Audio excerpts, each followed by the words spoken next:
ईमानदारी का इनाम। शिक्षाप्रद कहानी। किसी गांव में श्यामू नाम का किसान रहता था। स्वभाव से वह बहुत ही अच्छा था। उसका एक खेत था जो बहुत छोटा था, जिस कारण उसके बड़े परिवार की गुजर बसर बहुत मुश्किल से ही हो पाती थी। श्यामू अपने खेत में बहुत मन लगाकर काम करता, लेकिन खेत छोटा होने के कारण काम कुछ ही घंटों में खत्म हो जाता था। उसके बाद वह खाली रहता था। ईमानदारी का इनाम। काम के बाद का खाली समय श्यामू को बिताना भारी पड़ता था। इसलिए उसने एक दिन सोचा कि क्यों न इस खाली समय में गांव के ही सेठ जी के खेत पर मजदूरी कर लिया जाए। इससे खाली समय भी कट जाएगा और घर में पैसे की कमी भी कुछ दूर हो जाएगी। गांव के सेठ जी बड़े भले इंसान थे। श्यामू जब उनसे काम मांगने गया तो सेठ जी ने कहा, तुम्हें मेरे खेत पर मजदूरी करने की जरूरत नहीं है। आज से मैं पूरे खेत की जिम्मेदारी तुमको देता हूँ। जो भी फसल होगी आधा मुझे दे देना और आधा तुम ले जाना। सेठ जी के इस भले व्यवहार से श्यामू बहुत खुश हुआ और अगले ही दिन उनके खेत पर काम शुरू कर दिया। वह प्रतिदिन सुबह सबसे पहले अपने खेत का काम खत्म करता और फिर सेठ जी के खेत में काम करने चला जाता था।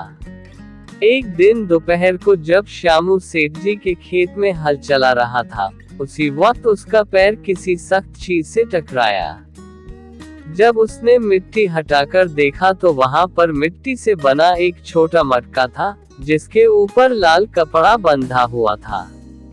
श्यामू पहले तो थोड़ा डर गया, लेकिन फिर भी उसने थोड़ा साहस करते हुए मटके पर बंधा कपड़ा हटाया। जैसे ही उसने मटके के अंदर देखा, उसके आश्चर्य का ठिकाना न रहा। उसमें सोने के कई आभूषण थे। श्यामू को अब समझ ही नहीं आ रहा था कि वह इन कीमती आभूषणों क्या करे। एक और वह सोचता, इसे किसी सुनार को बेचकर अपने घर की पैसे की कमी हमेशा के लिए खत्म कर देता हूँ। वही दूसरे ही पल सोचना कि यह जमीन सेठ जी की है, ये उन्हें ही सौंपना उचित होगा। काफी देर तक उलझन में पड़े रहने के बाद वह अंत में सेठ जी के घर ही गया। उसने सेठ जी को सारी कहानी बताकर मटका उन्हीं के सामने रख दिया। मिट्टी का वह मटका देखकर सेठ जी उसे पहचान गए और बोले, ये मेरी दादी के आभूषण है। मैं कई वर्षों से इसे खोजने की कोशिश कर रहा था। मुझे पता नहीं था कि ये कहाँ गड़े हुए हैं। इन्हें अचानक खोजकर तुमने बहुत बड़ा उपकार किया है। तुम्हें इस काम के लिए कोई बड़ा इनाम तो मिलना ही चाहिए। सेठ जी, मुझे आपने अपने खेत पर काम दिया, यही बहुत है।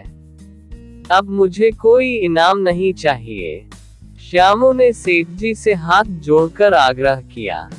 फिर सेठ जी ने कहा, श्यामू, मैं जानता हूँ तुम बहुत मेहनती और ईमानदार हो, लेकिन इनाम तो तुम्हें स्वीकार करना ही होगा। सेठ जी थोड़े देर रुके और फिर कहा, मेरे जिस खेत पर तुम काम कर रहे हो, आज से वह तुम्हारा है। तुम उसके मालिक हो। सेठ जी के मुंह से यह बात सुनकर श्यामू खुशी से झूम उठा। उसकी आंखों में खुशी के आंसू थे। वह मन ही मन सोच रहा था कि यदि वह लालच में पड़कर अपनी ईमानदारी को भूल जाता, तो उसे इतना बड़ा इनाम नहीं मिलता। सीख। ईमानदारी सबसे अच्छी नीति है। थोड़े से लालच के लिए किसी के साथ बेईमानी नहीं करनी चाहिए।